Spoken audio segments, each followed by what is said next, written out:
de savoir ce qu'il va faire. Et à partir de là, on a construit un nouveau canevas, qui est un canevas complémentaire. Ce n'est pas un canevas qui a peut-être moins de sens d'utiliser tout seul, mais c'est quand je zoome sur la proposition de valeur, est-ce que je pourrais en fait venir avec quelque chose. Donc je zoome sur la proposition de valeur et sur le client, et puis j'essaie de trouver si ça fait un fit ou pas. De me poser des questions en tout cas, d'avoir un questionnement de cette nature-là. Donc je prends ça, puis je projette ça, et je garde ces deux objets-là. Et je vais revenir un tout petit peu dessus et je vais essayer d'illustrer brièvement. Cette partie-là n'est pas quelque chose que je design, c'est quelque chose que je peux observer ou comprendre ou projeter, faire des hypothèses et dire voilà, qu'est-ce qu'il fait, quelles sont ses craintes, quels sont ses espoirs, qu'est-ce qu'il fait mal ou qu'est-ce qu'on pourrait améliorer. Et ça, cette partie ici à gauche, ça, la proposition de valeur, ça c'est ce que je design. Ça, étant donné que je vois que c'est difficile de transporter de la marchandise, surtout à la fin, surtout en tirant 3 enfants derrière soi, eh bien peut-être que je peux trouver une solution à ce problème-là et de réduire la peine de cette personne-là ou augmenter son espoir. Si je pouvais avoir en plus quelqu'un qui m'amène le surgelé à la maison sans devoir le transporter, ça serait génial. Boum, et je vais lancer une activité autour de ça. Voilà, ça c'est l'activité. Je vais vous... et bien sûr, je n'arrête pas de faire des allers-retours entre les deux, parce que si je change la proposition de valeur, je dois peut-être changer le canal, je dois peut-être changer la structure de coût, une ressource que je n'ai pas, par exemple dans ce cas-là, pour transporter à la maison. En Suisse, si je devais accéder à tous les villages, il me faudrait 100 voitures. Ah non, mais je peux faire un partenariat avec quelqu'un qui m'emmènerait ça à la maison, et voilà. Alors, ça c'est le nouveau livre. Donc celui-là, il est sous une forme manuscrit depuis une semaine chez l'éditeur. Elle l'a vu parce qu'elle l'a un peu feuilleté la semaine passée à Lausanne, et il va arriver chez vous au mois d'octobre. Je vais donner un petit exemple. Alors cet exemple-là, malheureusement, je ne l'ai pas traduit parce que je n'étais pas sûr d'utiliser.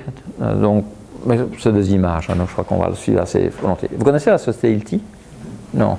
Donc Hilti, c'est une société qui n'est pas suisse, qui est liechtensteinoise, donc un petit pays entre l'Autriche et la Suisse, et qui fait des machines à outils pour des constructeurs, quoi, hein, pour des bricoleurs, mais c'est surtout pour des professionnels. Et donc c'est des machines assez solides pour des perceuses, des défonceuses, des machins. Donc le modèle, c'est ça.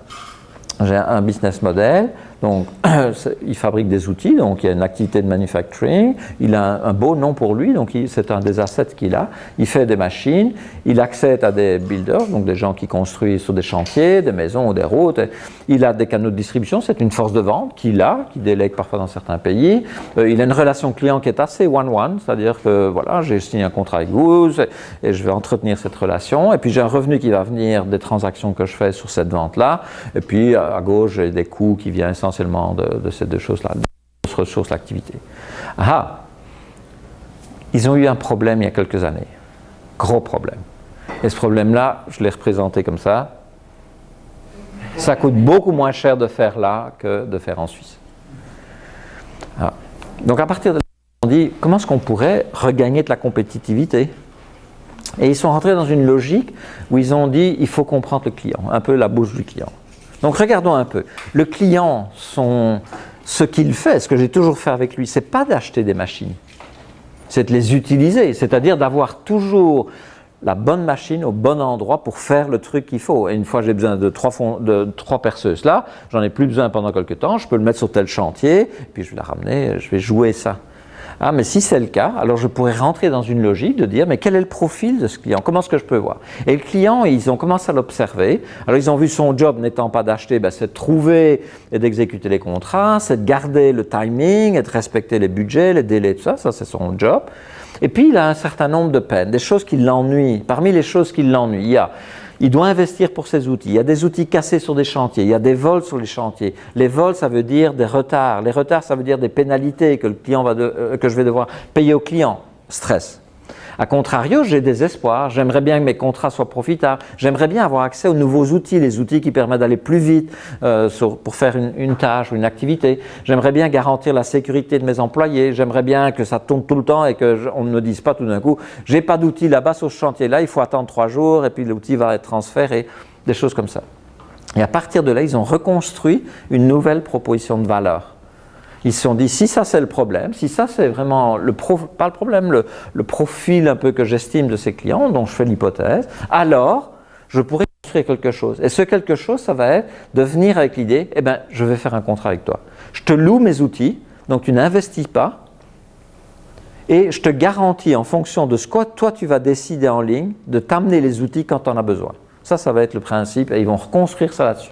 Donc ils vont, par exemple, avoir toujours le bon outil à la bonne place selon ce que vous avez décidé en ligne sur votre système. Donc ça va être une bonne réponse à des choses là. Il y a plus, on te vole un outil, eh ben, ça fait rien, je t'en ramène un autre. Au niveau ici, d'avoir toujours accès aux derniers outils, ils vont dire, ben, moi, c'est les outils de l'année, ou c'est les outils de 2 ans, ou s'il y a une nouvelle technologie qui sort, je la mets sur ton chantier. D'accord? Et c'est vous qui choisissez dans le timing ce que vous avez besoin quand. Et puis, ça, c'est génial pour ces gens-là, c'est-à-dire que, ou pour ce besoin-là, c'est-à-dire, je te garantis, tu payes 100 francs, 1000 francs, 10 000 francs par mois, tu sais ce que tu as en fonction des chantiers que tu as, tu n'as pas d'outils, tu me les remets, tu arrêtes ton contrat. Donc ça, c'est là ce qu'ils vont faire. Donc ils vont transformer leur business model. Donc on a utilisé le petit canevas, on revient sur le gros. Ils ont dit, ah ok, si ma proposition de valeur maintenant c'est ça. Ah, le client, ce n'est pas tout à fait le constructeur, c'est celui qui gère l'ensemble des chantiers de construction. Comme ça, lui sait quand il a besoin de ses outils. Donc il change un peu le segment. Ici, c'est en fait cette fois-ci des contrats de leasing, ou des contrats de location, pardon. Donc ça, on change le modèle de revenu. On garde ces deux choses-là. Par contre, on ajoute une nouvelle activité qui est de servir une flotte qui permet de faire ce service, d'amener les outils, de les reprendre, de changer et tout ça. Et on va ajouter une énorme ressource ici. Cette fois-ci, c'est moi qui possède l'inventaire. Ah, donc ça veut dire que par rapport au coût, ce coût ici de ce truc-là est gigantesque. Parce que le coût de ça, c'est une chose, ça c'est proportionnel à mon activité.